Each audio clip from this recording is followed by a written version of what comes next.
The Subway 400 on Fox is brought to you by Pontiac, fuel for the soul. By Aaron's Sales and Lease Ownership. Let Aaron's drive your dreams home today. By Stacker 2, the world's strongest fat burner. And by Discover to Go. It pays to discover. 137 laps, Rusty Wallace with a 3/4 second lead. And everybody chasing using a variety of lines around the racetrack. You're riding with Kevin Harvick. And a few laps ago, he and Steve Hart tried racing for the same part of racetrack. There's the yellow #1 of Park. And you see the smoke fly, and then Harvick said, that wasn't necessary. Things that go, I think I'm gonna get that boy. And here he comes off the corner, and he runs up there, and he says, hello. It's the old Earnhardt theory. You hit me once, I'll hit you twice.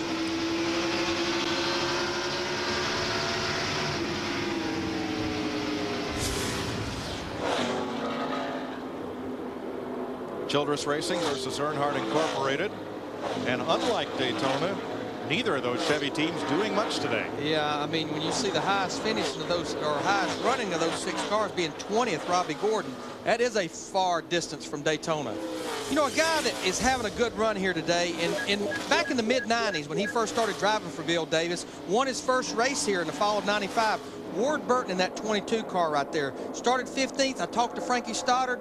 These guys just totally missed the setup both races here last year. They didn't come here and test, but they felt pretty good, and he's up there running in 8th. About where you expect Ward to be running, Matt Yoakum. Well, Larry Mack, Lee Robertson watches as the 22 car goes by, but he can only see just a little bit of Ward on the racetrack. But his invention, which debuted at Daytona, allows crew chief Frank Stoddard to see a lot more. Actually, it's a hoist built into the pit box. It extends up 7 feet from the top of the pit box. So if Frankie cannot look down and see, he can just raise it up a little more. You can see he's high atop everyone else. What a great view. Boy, I tell you, Matt, Darryl, Mike, pit boxes have come a long way. I remember sitting in a director's chair on the ground for a number of years. Some of those pit boxes, they need a fuel permit just to move them around. Oh, I know. My poor wife sat out in the cold and the sun and everything else under an umbrella. Now, 2 teammates that have done everything but work together. Smooth, long run. Nice and smooth. Jimmy Johnson and Jeff Gordon.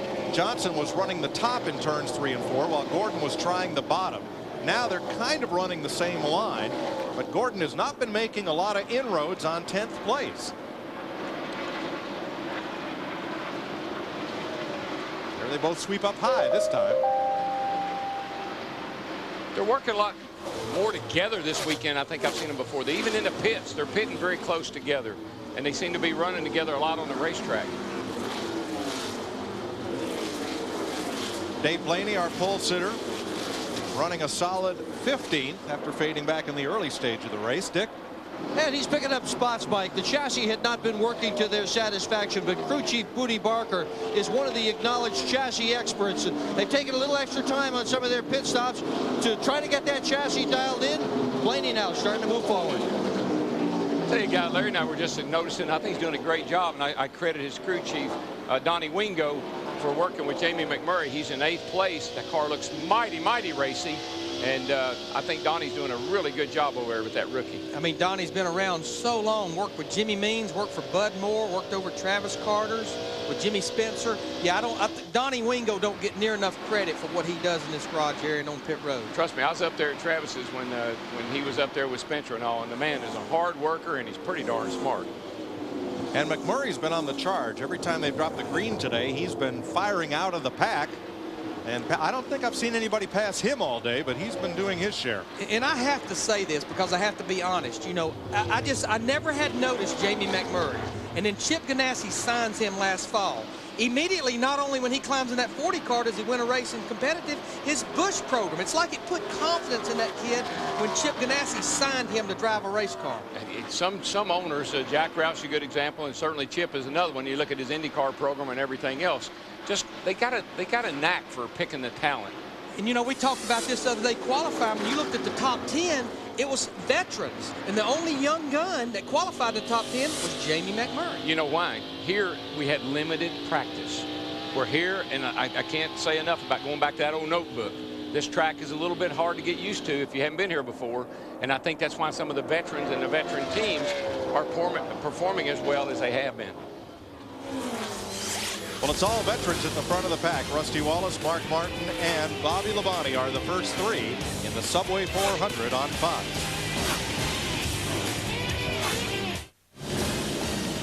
Fox welcomes you back to Rockingham, North Carolina, the Subway 400, and today's aerial coverage provided by Budweiser. As you see, Rusty Wallace the leader with Jeff Hammond, Chris Myers, as we look down upon Rusty Wallace. And you know, the last time he led the most laps in a race was at Kansas in September of 2001, but the driver leading the most laps has failed to win this race 12 of the last 15 times. Now, that might be the case right now, Chris, but I believe you me, I believe the communication between Bill Wilbur and Rusty Wallace and this whole Penske organization right now with this new Dodge product, they may be their day to get back in victory lane. I think he's doing a great job. The car seems like it's working well. They seem like they've really got their act together. All right, let's listen in to a little audio. 190 on the water, 230 on the oil. 10-4, copy. Real good, RW, real good. Well, out there you see it right now how calm and cool Rusty is right now. He's calling into his pits, letting them know what the water temperature is and the oil temperature. You heard his spotter, I believe, up on top talking about how good he looked. The car's really stable, like he can run any way he wants to on this racetrack, whether it's be high or low. I mean, he just seems like he's really relaxed right now at this point of the race. Jeff, it looks to me like his car's handling like I like for him to handle. Yeah, right now you keep talking about how you want to take it off in the corner, and you know yourself, Darrell, you want to let the car just float off in the corner, get out of the throttle early, and kind of like this, I mean, just barely turn the steering wheel and ease back into the gas. And again, I talked to Bill Wilburn this morning, and he was adamant about one thing. He said the amount of practice that we got was just enough to get a direction on this race car, and they feel very confident that they had the right setup, and so far he's got it right where he wants it. And Jeff and Darrell, he is within about 4 or 5 seconds of catching a gaggle of cars, and that's when he has to start maneuvering that car around. He can't run the line he wants to then. Yeah, well, what I was telling Jeff was it's handling like I like from handling. It's handling down that straightaway. Because, I mean, he does look so smooth through the turn, but that Dodge engine, they're turning at about 9,200. I'm sure he's got a lot of gear laid up in that thing, and it's really paying off for him. Roger Penske looking on. The owner of Rusty Wallace and Ryan Newman's Dodges. Switched from Ford to Dodge this year.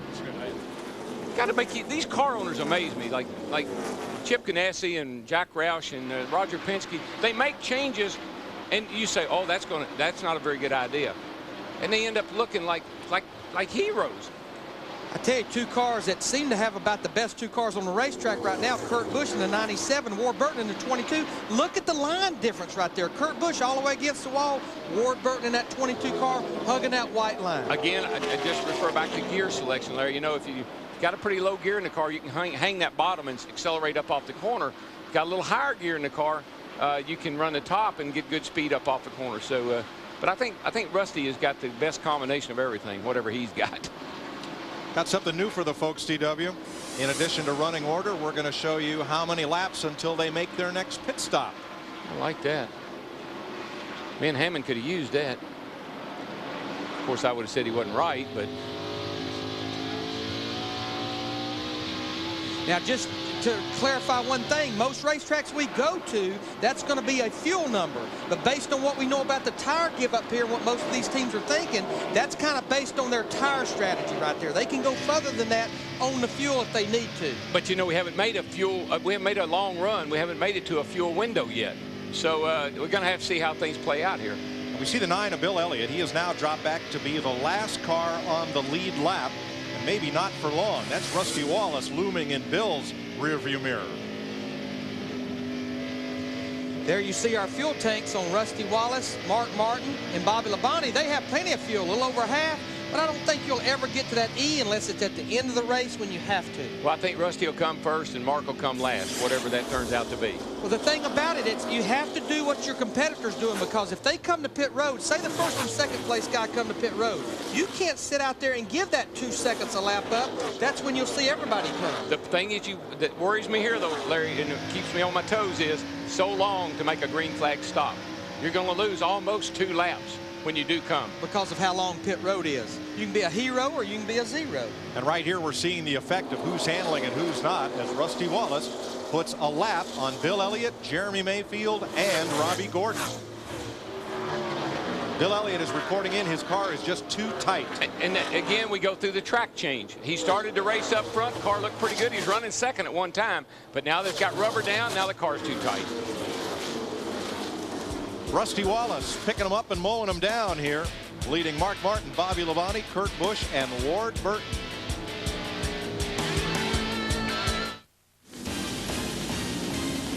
Fox welcomes you back to Rockingham, North Carolina, the Subway 400. Rusty Wallace, your leader, but our 5th caution out on lap 174.